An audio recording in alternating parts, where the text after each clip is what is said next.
6 months had passed since the day of the summit. 6 months since the shots that changed everything.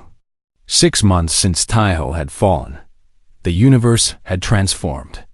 The treaty had held. Trade routes opened between Earth and the Valan Empire. Prisoners returned home to their families. Ships that once carried weapons now carried medicine and food. The 15-year war had truly ended, and everywhere, people spoke of the human who made it possible. Taiho's story spread across the stars. It was told in schools and gathering places. It was sung in songs and written in books. The human soldier who loved an alien princess. The man who gave his life for peace. He became a symbol, a legend, a reminder of what courage truly meant. On Earth, a great monument was built in the center of the city. It showed two figures standing together, a human soldier and a Valan princess. At the base were carved words that Lyra herself had chosen, for those who give everything so that others may have anything. Similar monuments rose on Valan worlds. Humans who had once been feared as enemies were now honored as heroes, not because they had won the war, but because they had helped end it. Lyra stood before the Earth monument on a cold winter morning. Snow was falling gently, covering the ground in white. She wore a long gray coat and a simple crown. Her silver hair was tied back, and her purple eyes were soft with memory. She came here every month. Sometimes she brought flowers. Sometimes she just stood in silence. Today, she had come to say goodbye. Her ship would leave in a few hours. She was returning to the Valan Empire to take on new duties. Her father was old and tired. He wanted to step back from ruling. And Lyra, the princess who had brought peace, was being called to lead. She looked at the statue and felt the familiar ache in her chest. It never got easier. Some wounds did not heal with time. "I wish you could see what you built," she whispered to the stone figure. "The universe you helped create. Children are growing up without fear. Families are whole again. People are laughing, loving, living. Because of you." The wind blew, and snowflakes danced around her like tiny stars. "I never told you," she continued, "but I loved you. I think you knew. I think you felt the same. We were fools, both of us. We had so little time, and we wasted so much of it being afraid. Afraid of what others would think. Afraid of the impossible." A tear rolled down her cheek. She did not wipe it away. "I am going to be empress now. Can you believe that? The little princess who came to Earth to talk about peace is going to rule an empire. I am terrified. But every time I feel afraid, I think of you. I think of your courage, your strength, the way you looked at me like I was the only thing in the universe that mattered." She reached out and touched the cold stone hand of the statue. "I will try to be worthy of your sacrifice. I will try to be the leader you believed I could be. And I will never, ever forget what you did." She stood there for a long moment, remembering. The conversations by the window. The moment on the balcony when they had pressed their foreheads together. The look in his eyes as he shielded her from the bullets. Then she heard footsteps in the snow behind her. She turned, expecting to see one of her guards. But it was not a guard. It was a man in a dark coat, walking slowly, carefully. His face was thin and pale. His body was still recovering from wounds that should have killed him, but his eyes were the same. Kind and sad and full of life. "Taiho," Lyra breathed. He stopped a few feet away from her. A small smile touched his lips. "Hello, princess." She could not move, could not speak. For months, she had heard only reports. He was alive. He was recovering. He was not ready for visitors. She had respected his wishes, even though it had torn her apart. And now, here he was, standing in front of her, real and alive. "You came," she said. Her voice was shaking. "I heard you were leaving today. I could not let you go without saying goodbye. But your injuries. The doctor said you should not be out of bed. He shrugged, then winced at the movement. The doctors say many things. I stopped listening to them weeks ago. She laughed. It was a strange sound, mixed with tears. You are impossible, she said. So I have been told. They stood there in the falling snow, looking at each other. So much had changed. So much had happened. And yet, the connection between them was exactly the same. I thought I lost you, Lyra said softly. When you fell, when I held you in my arms, I thought you were gone. I have never been so afraid in my life. I almost was gone, Taiho admitted. I saw things, dreams, memories. I saw my mother, my sister. They told me it was not my time yet. They told me to go back, to keep living. I'm glad you listened. So am I. The snow continued to fall. The city was quiet around them. I have to go soon, Lyra said. My ship is waiting. My duties are calling. I cannot stay. I know. Will you come with me? The question hung in the air. Taiho had thought about this moment many times during his long recovery. He had imagined different answers, different futures. I cannot, he said finally. Your people need you to be their empress. They need you to lead them into this new era.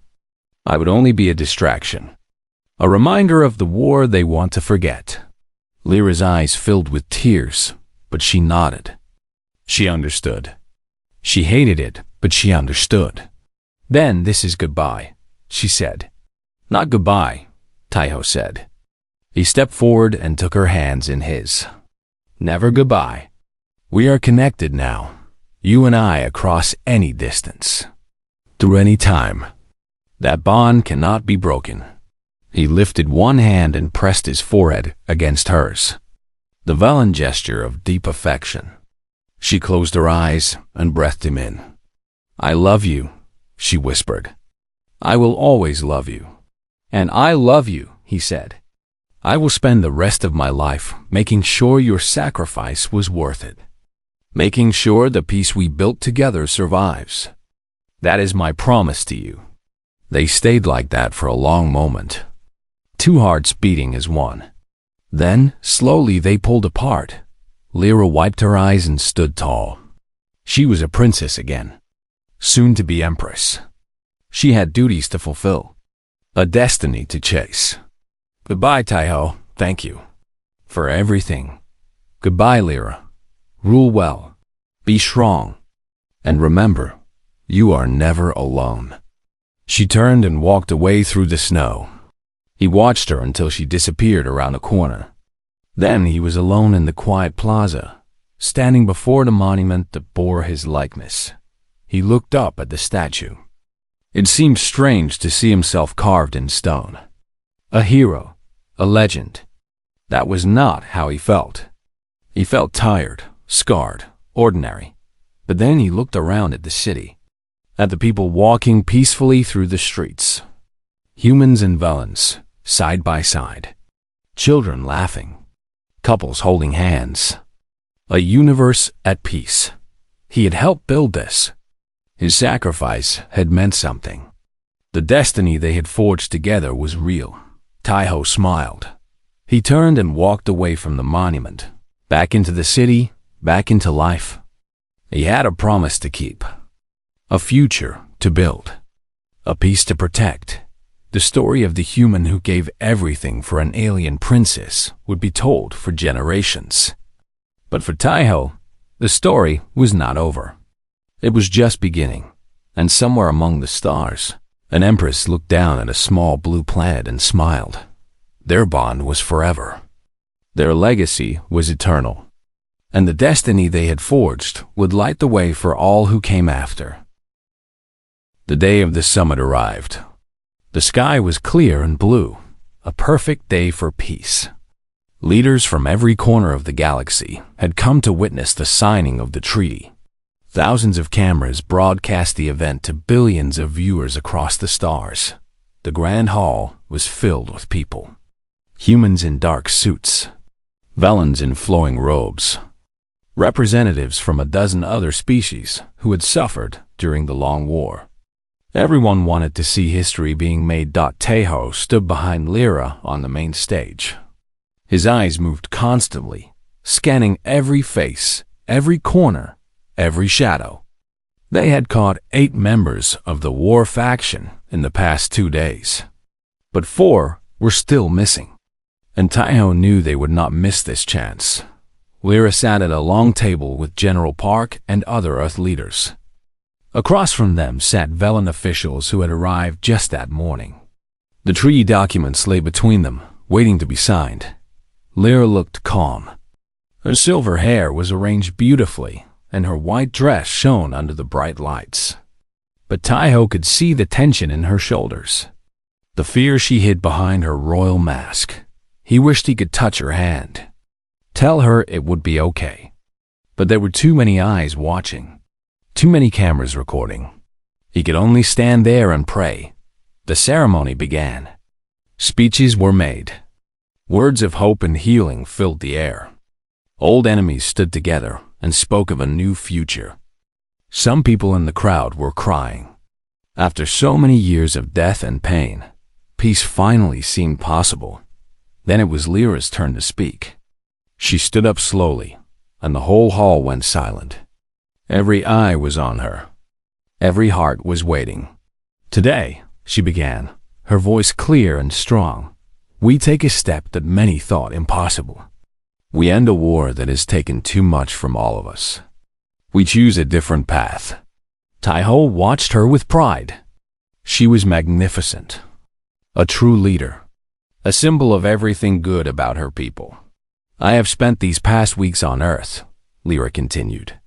I have met humans, talked with them, learned from them, and I have discovered something that changed me. She paused. Her purple eyes seemed to find Taeho in the crowd. I discovered that our enemies are not monsters. They are people. People who love and grieve and hope just as we do. The war made us forget this. It is time to remember.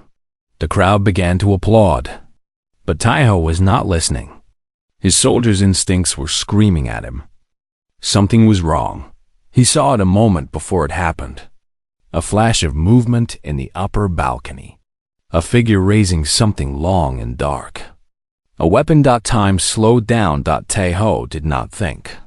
He did not plan. He simply moved. His body launched forward, crossing the distance to Lyra in a heartbeat. He grabbed her and pulled her close, turning his back to the balcony. The shot came. It hit Taeho in the back like a hammer of fire. The force threw him forward, and he fell with Lyra beneath him, shielding her with his body. The pain was beyond anything he had ever felt. It burned through him, tearing muscle and bone, but he did not let go. More shots followed. Screams filled the hall. People were running in all directions. Guards were fighting with black-robed figures who seemed to appear from nowhere. The war faction had made their move. Another shot hit Taeho in the shoulder. He gasped but held on. Lyra was screaming his name, trying to push him off, but he would not move. He could not move. His body was the only thing standing between her and death. Taeho! Taeho, please! Her voice was breaking. Tears streamed down her face.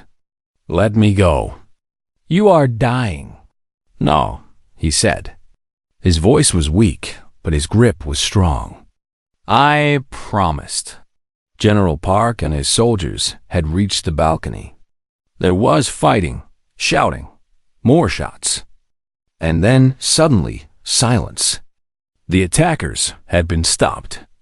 The war faction had failed, but the cost was high. Taeho lay on the stage, his blood pooling beneath him.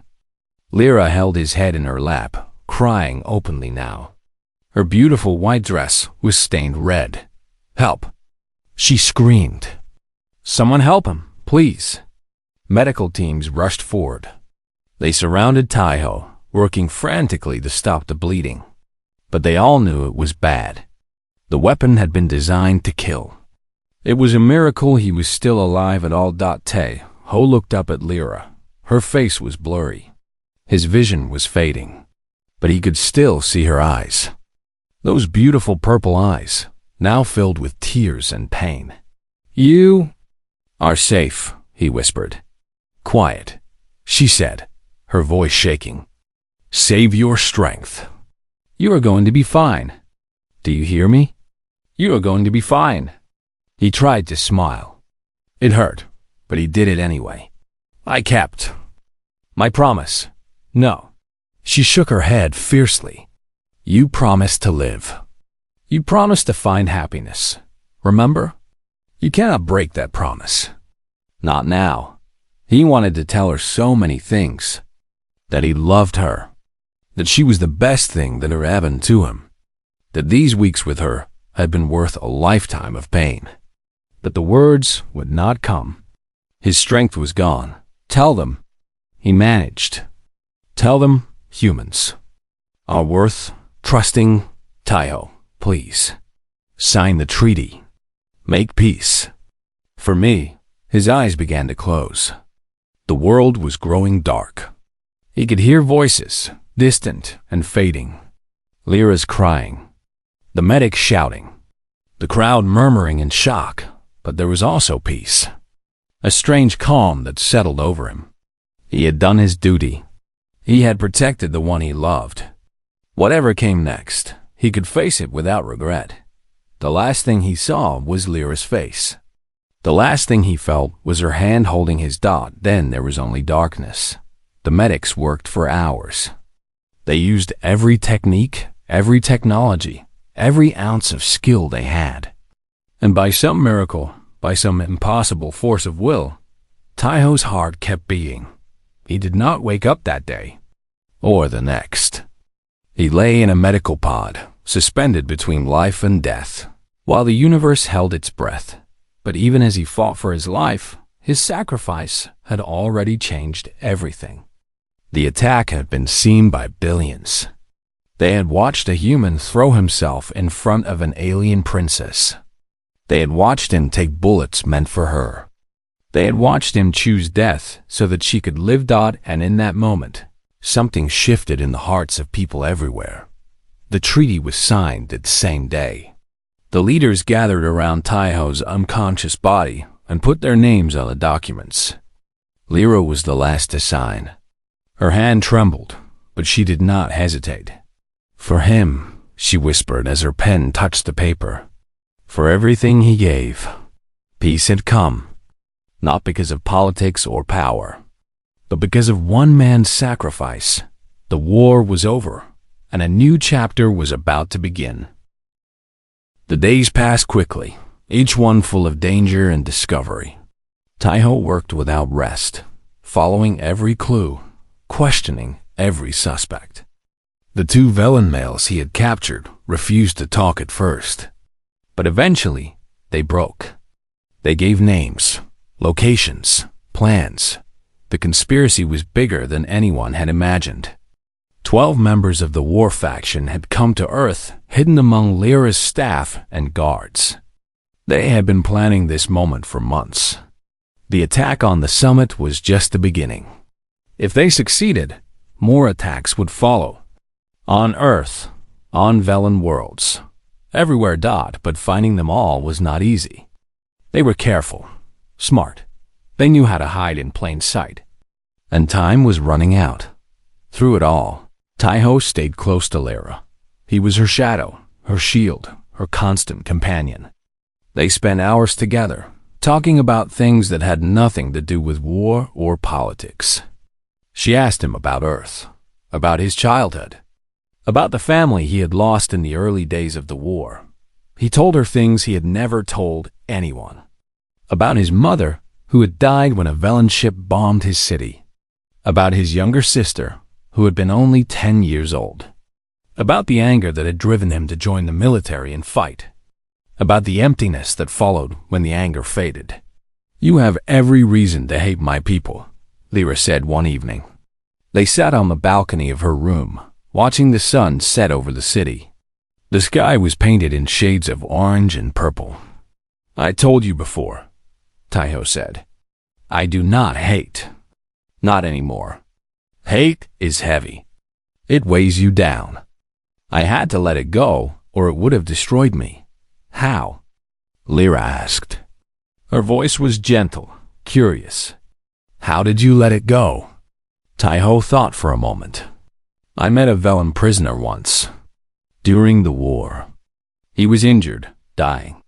My orders were to leave him, but I could not. I gave him water. I bandaged his wounds. He looked at me with such surprise. He asked me why I was helping him. I said I did not know. Maybe I just wanted to feel human again. What happened to him? He died that night. But before he died, he showed me a picture. A small image on a device around his neck. It was his family, his wife, his children. They looked normal, happy, just like any family back home. Taiho paused. The memory still touched something deep inside him. That was when I understood. We are not so different. Your people and mine. We love, we fear, we hope, we hurt. The war made us enemies. But underneath, we are the same. Lyra was quiet for a long time. Then she reached over and took his hand. You are a good man, Taiho. Better than you know. He looked at her.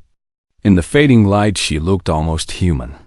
Her silver hair caught the last rays of the sun. Her purple eyes reflected the darkening sky. She was beautiful. Not in the way he had first thought, strange and alien. Beautiful in a way that felt familiar, comfortable, right. And you are a good woman, he said. Brave, kind, selfless. Your people are lucky to have you. She smiled, but there was sadness in it. Sometimes I wonder if I am doing the right thing. Peace is not easy. There will be those on both sides who never accept it, who will always see the other as the enemy. Change is slow. It takes generations. Then we start now, Taiho said. We plant the seeds. We may not live to see the tree grow tall, but someday, someone will sit in its shade. That is enough. Lyra looked at him with wonder. Where did you learn to speak like that? You sound like a poet, not a soldier. Taiho laughed. It was a rare sound, one he had not made in years. My mother used to say those words. She believed in the future, even when the present was dark. I try to honor her memory by believing too. They sat together as night fell and stars appeared in the sky. Somewhere up there were Vellum worlds. Worlds that had once been enemies. Worlds that might someday be friends. Taiho, Lyra said softly. There is something I must tell you. What is it? She hesitated. Her hand tightened around his. When this is over, when peace is made, I will have to return to my home. I will probably marry someone chosen by my father. A political match. To strengthen alliances. It is my duty as princess. Taiho felt something cold settle in his chest. He had not thought about what would happen after. He had been so focused on keeping her alive that he had forgotten she would eventually leave. I understand, he said. His voice was steady, but something inside him cracked. Do you? Lyra turned to face him fully. Her eyes were bright with tears she refused to let fall. I am not free, Taiho. I have never been free. Every moment of my life has been planned, controlled, used for the good of my people. I accepted this long ago. But now, she stopped. Her voice broke. Now? Taiho prompted gently. Now I have met you. And for the first time, I wonder what it would be like to choose. To decide my own path. To be with someone because I want to be, not because I have to be. Taiho's heart was beating hard. He knew what she was saying. He felt it too. This connection between them, growing stronger every day. It was unexpected, impossible. A human and a Valan, a soldier and a princess. In any other universe, they would never have met. And yet here they were. Lyra, he said. He had stopped using her title days ago. It no longer felt right. Whatever happens, whatever choices you must make, know this. These days with you have meant more to me than all the years that came before. You showed me that the universe is bigger than war, that there is still beauty in it, still hope. I will carry that with me always. A single tear rolled down her cheek. She wiped it away quickly. Promise me something, she said. Anything. Promise me that you will live. Not just survive, live. Find happiness. Find love. Do not close your heart because of me. Taiho wanted to tell her that he could not promise that his heart was already hers, whether she took it with her or not. But he saw the need in her eyes. She wanted to believe that he would be okay. So he gave her what she needed. I promise. She leaned forward and pressed her forehead against his. It was a veiling gesture of deep affection, more meaningful than a kiss. Their breath mingled in the cool night air. Thank you, she whispered, for everything. They stayed like that for a long moment. Two people from different worlds, bound together by something neither of them could name. Tomorrow, the danger would return.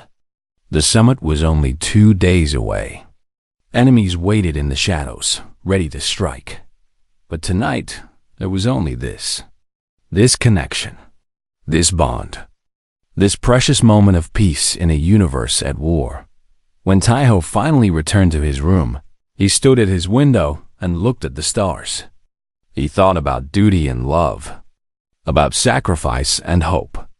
He had always known that being a soldier meant putting others first, that his life was not his own, but now he understood something deeper. It was not just about dying for a cause. It was about living for one, fighting not because of orders, but because of belief, protecting not because of duty, but because of love. He loved Lyra. He knew that now.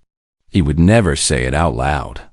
It would only make things harder for both of them.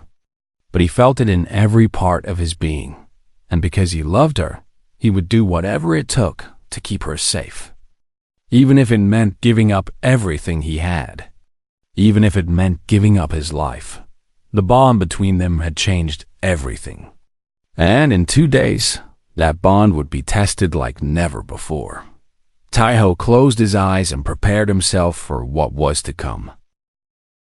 2 weeks passed since Lyra arrived on Earth. The peace talks were going well. Leaders from both sides met every day, discussing borders, trade, and the release of prisoners. There was still much work to do, but for the first time in 15 years, people dared to hope Taiho continued his duty as Lyra's guard.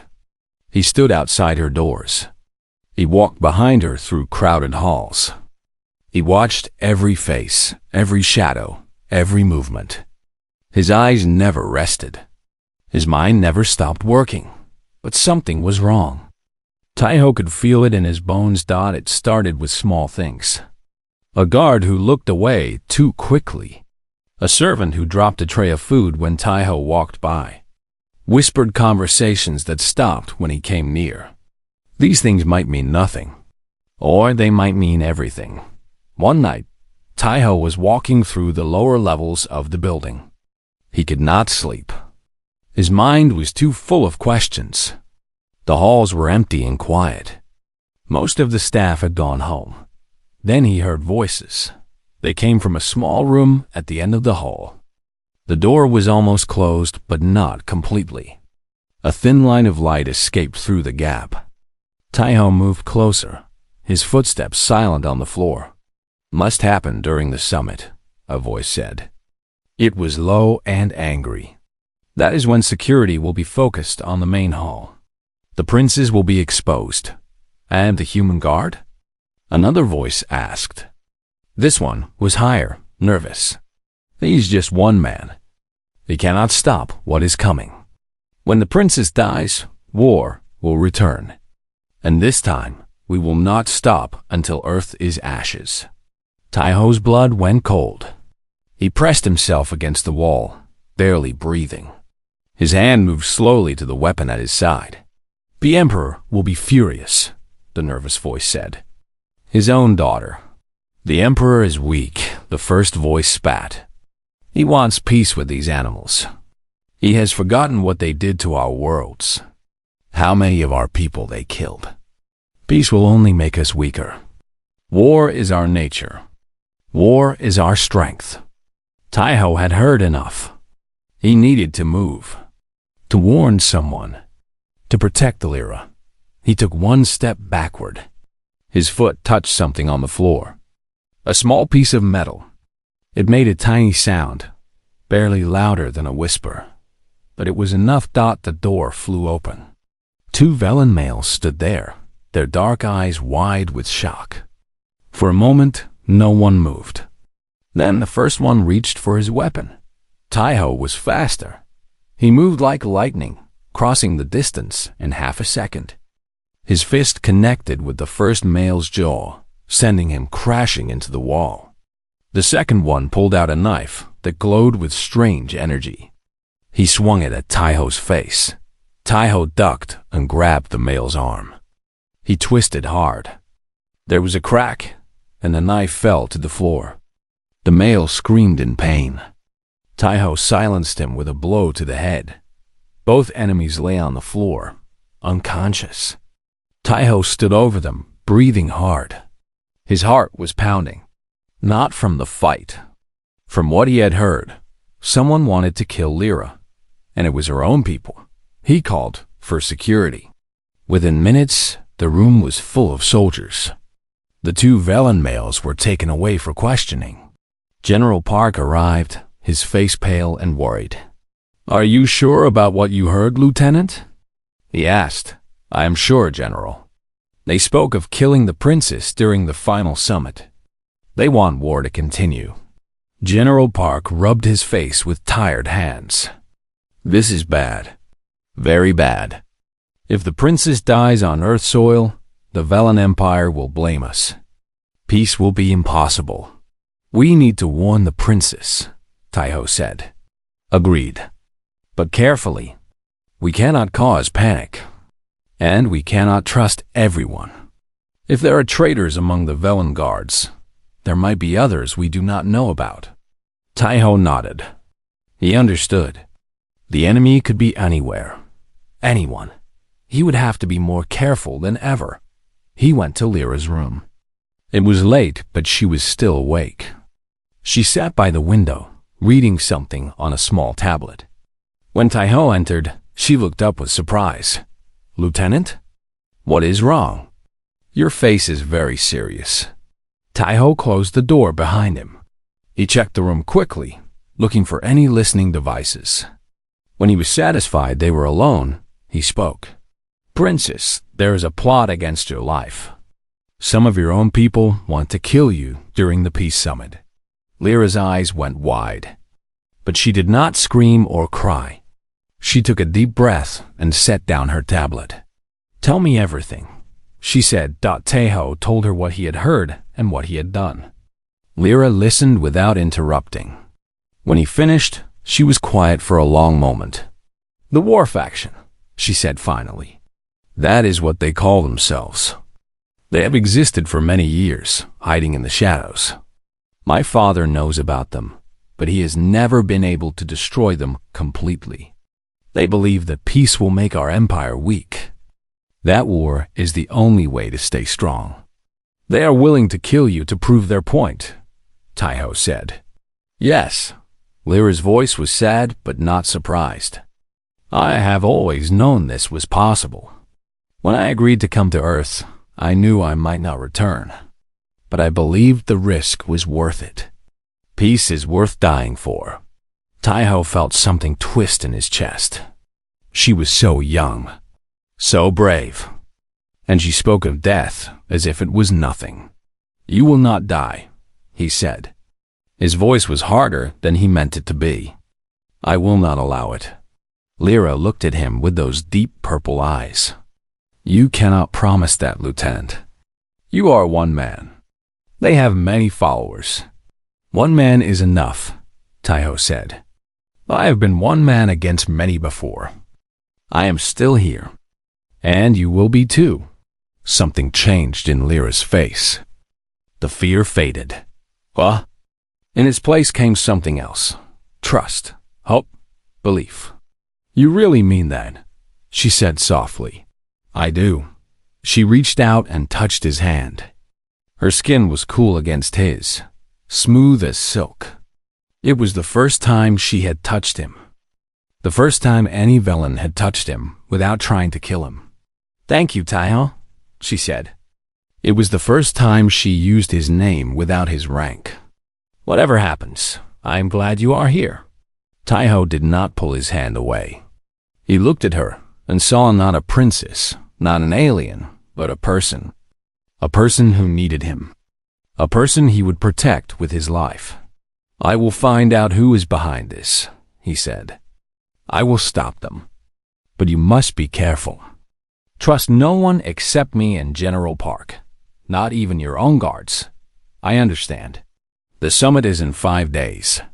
That is when they will strike. We have 5 days to prepare. Lyra nodded. Her face was serious now. All business. Then we must use those days well. I will send a secret message to my father.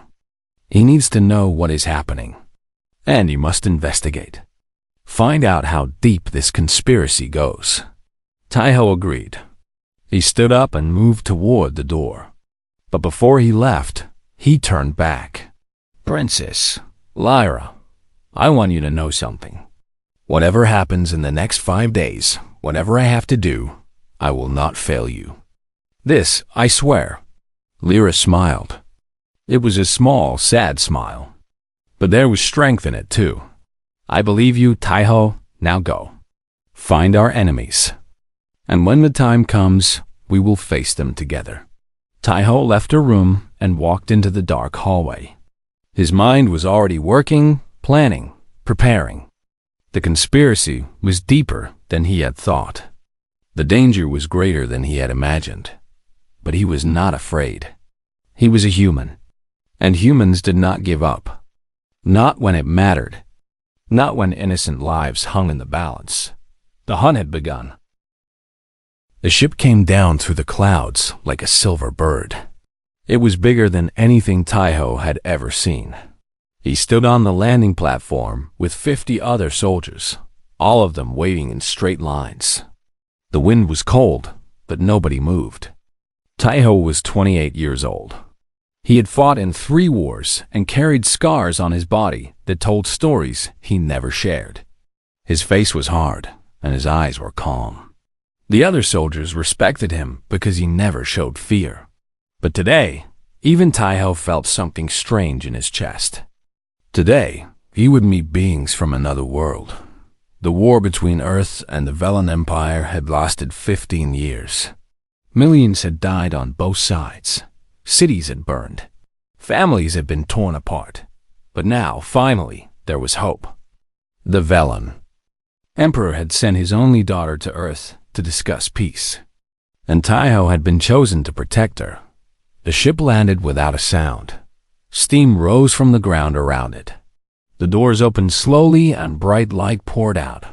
Taiho did not blink. He kept his eyes forward and waited. The first to come out were Velen guards. They were tall, almost 7 feet, with pale blue skin and silver hair. Their eyes were large and dark, like pools of night sky. They moved with grace, each step smooth and silent. They carried weapons that Taiho did not recognize, but he knew they were dangerous. Then she appeared. Princess Lyra stepped out of the ship, and for a moment, the whole world seemed to stop. She was not like the guards. She was smaller, more delicate. Her skin was the color of moonlight, soft and glowing. Her hair fell down her back like a waterfall of silver threads. Her eyes were the deepest purple Taiho had ever seen, and when she looked at the humans before her, there was no fear in them. Only curiosity. She wore a long white dress that moved like water around her body. On her head sat a small crown made of crystals that caught the light and scattered it in all directions. She was beautiful in a way that was hard to describe. Not like human beauty. Something different. Something that made Taiho's heart beat a little faster. General Park stepped forward and bowed. He was an old man with gray hair and a tired face. The war had taken much from him. "Princess Lyra," he said, "welcome to Earth. We are honored by your presence." Lyra looked at him for a moment. Then she spoke. Her voice was soft but clear, like bells ringing in a quiet room. "Thank you, General. I have traveled far to be here. My father sends his hopes for peace. Too many have died. It is time for the killing to stop." Her words were simple, but they carried weight. Taiho could see that she meant every one of them. This was not just politics for her. She truly wanted the war to end. General Park nodded. "We share that hope, Princess. Please, let me introduce your personal guard." He turned and gestured toward Taiho. "This is Lieutenant Taiho. He is one of our finest soldiers. He will be responsible for your safety during your stay on Earth." Taiho stepped forward and bowed. When he raised his head, he found Lyra looking directly at him. Her purple eyes studied his face with interest. "You have kind eyes," she said suddenly. "But sad ones too. You have seen much death, I think." Taiho did not know what to say.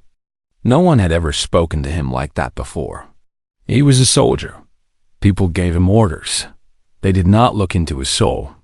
"I have done my duty, Princess," he said finally, "as I will do now." Lyra smiled.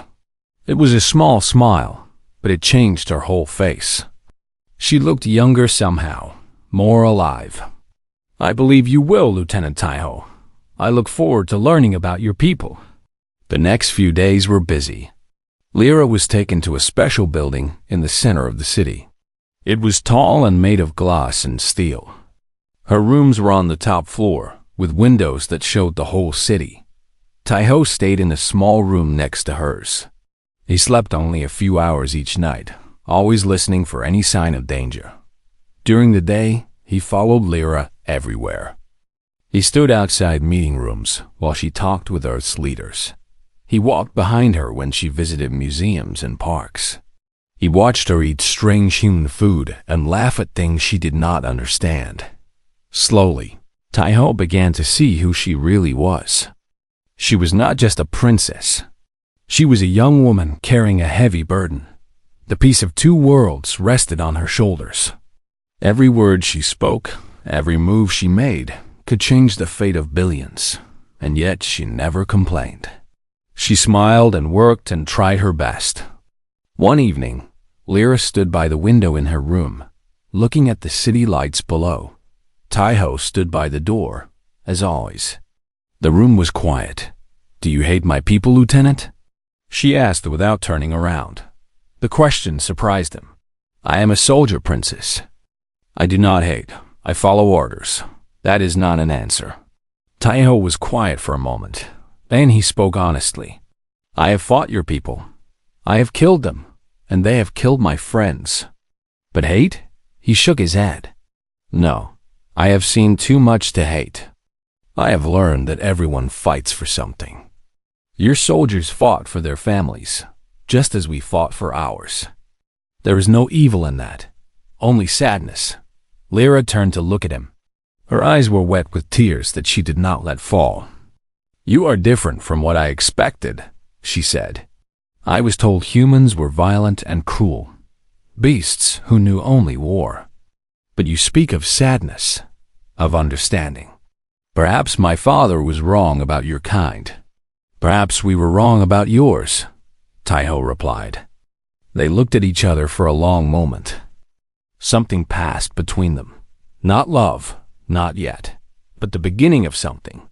A bridge being built between two worlds that had only known war. Lyra wiped her eyes and straightened her back. She was a princess again. "Thank you, Lieutenant, for your honesty. I hope that when this is over, our peoples will know each other as we are beginning to, not as enemies, but as friends." Taiho bowed his head. I hope so too, Princess. That night, Taiho lay in his bed and stared at the ceiling. He thought about Lyra, about her purple eyes and silver hair, about the weight she carried and the hope she represented. He had protected many people in his life. Politicians, generals, important figures. But this was different. For the first time, he was not just protecting a person. He was protecting a dream, the dream of peace. And he would give everything to make sure that dream came true. Outside the window, the city lights flickered like distant stars. Somewhere out there, enemies were planning in the shadows. Taiho did not know this yet, but he would learn soon enough. And when he did, he would face them the way he faced everything else, without fear, without hesitation, with only duty and honor to guide him. The encounter had changed everything. Two strangers from different worlds had met, and the universe would never be the same.